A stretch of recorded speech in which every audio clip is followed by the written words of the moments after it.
Tu crois que c'est l'échec qui tue tes rêves? Et si c'était justement lui qui pouvait les réaliser? Saviez-vous que 70% des jeunes athlètes abandonnent leurs rêves après leur premier gros échec? Et comment les autres 30% réussissent malgré tout? Je vais partager avec vous l'histoire de Thomas, 16 ans, qui rêvait de devenir basketteur pro. Tout s'est effondré quand il a été écarté de la sélection régionale. Pour lui, tout semblait fini. Imaginez-vous dans cette situation, votre passion remise en question, votre confiance brisée, à cause d'une non-sélection. Il a tout remis en question, tout ce qu'il avait fait jusque-là. Alors Thomas est venu me rencontrer dans le cadre d'un accompagnement. Il était dévasté, prêt à abandonner. Mais ensemble, on a décidé de voir cet obstacle autrement. Une situation peut prendre un autre sens si on prend de la hauteur. C'est ce que j'ai fait avec Thomas. Nous avons discuté sur ce que représentait l'échec, sur ce que signifiait réellement l'échec. Je lui ai expliqué que l'échec n'était pas un mur infranchissable, mais une porte à ouvrir vers un meilleur avenir. Nous avons donc analysé ses points faibles. C'était notamment son tir, sa défense et le stress qu'il avait lorsqu'il jouait. Ces faiblesses sont devenues des défis qu'il devait relever par une amélioration personnelle.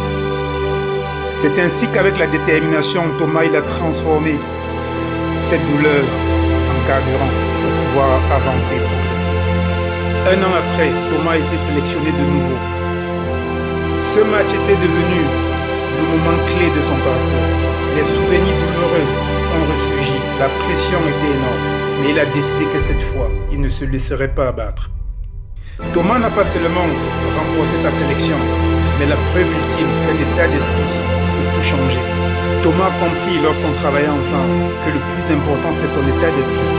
Avoir le bon état d'esprit lui permettait de surmonter tout ce qu'il pouvait qualifier comme difficulté.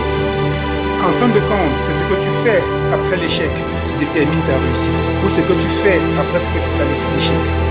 Aujourd'hui, Thomas inspire des centaines d'autres athlètes en leur rappelant que chaque échec peut devenir ta plus belle victoire.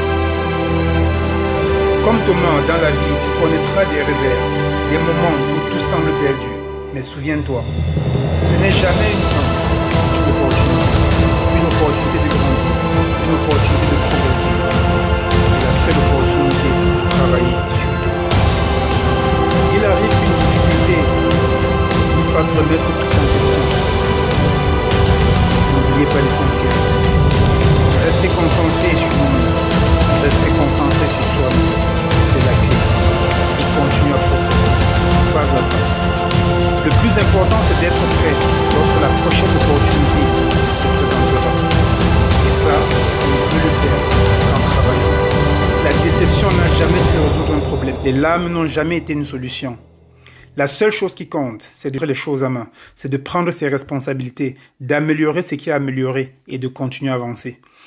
Certaines difficultés peuvent être le déclencheur pour un soi meilleur.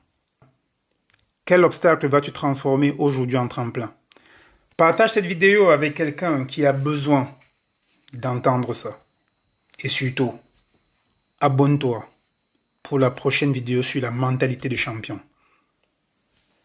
À bientôt les champions. Game change.